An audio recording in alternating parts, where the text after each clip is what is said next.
Well, hi and welcome to the series on fresh produce marketing made simple. What we're looking at here is three things: how to make you money, how to save you money, or how to improve your career, asking better questions and therefore getting more actionable, better answers. Today we're looking at the question about packaging, and the question is, how much packaging is too much packaging? It's a really current issue, but it probably has been for a long time. People have asked the question. I've had consumers line me up and say, why is it that you use any packaging? Nature perfectly packages many of our products. Why would you therefore put extra packaging? Through to retailers saying, how can we reduce our environmental footprint? Through to good marketers saying, I'm competing against muesli bars, chocolate bars, and all the junk foods. How can I stand up and be the good, healthy option as small bunch of grapes or something similar? And obviously growers looking at their costs and saying, well, why we're packaging and could I reduce my cost slightly?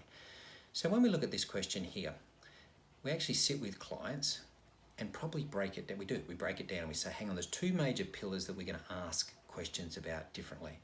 The first one we're going to go and say is, does the packaging you use best present a good eating experience to the person on the end of the supply chain? As a human there putting it in their mouth, are they getting the best experience due to your packaging? No bruising, the colours come up perfectly, and all the ripeness has come in, the maturity has been benefited by the packaging, the texture's good, the flavours, all those things are good. First question. We've actually got a worksheet here. Please grab hold of it if you want. It's the sheet that I sit with clients and work my way through when we're sitting with them in a business. Please download it if you'd like the resource there. It might just, the goal is to try and answer these things smarter, and if I can help, there you go, please grab it. The second pillar we look at is to go and say, that's fine to say it carries it well. Let's talk about a carrier. So maybe you've got a kilo of something. We then go and say, what else can that do? How else can that add value? Marketing around the world is all about how can we give value.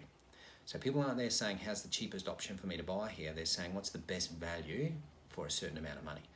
So when you look at that, is to go and say, and be honest, you love your product. And if you don't love it, you're so involved in it anyway that you know a lot of stuff about it.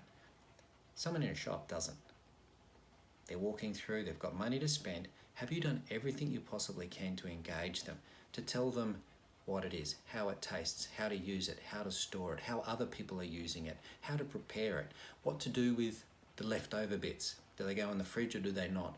How do we stop them 4 weeks later taking those leftovers, throwing them out and going, oh, wish I'd never done that, or that was a bad investment? How do we try and help them use that product through? Look at the worksheet if you'd like to, but think along those lines. Think of your product and have you done everything you possibly can in that packaging, the wording, the diagrams, the colours, all those things to best present your product through the supply chain. So there you go, there's just a couple of things that we look at from that perspective. Please download it if you'd like to and have a look at it. And we'll keep answering some of those questions as we go through this series that we've been doing for a while. Thanks, Ebs.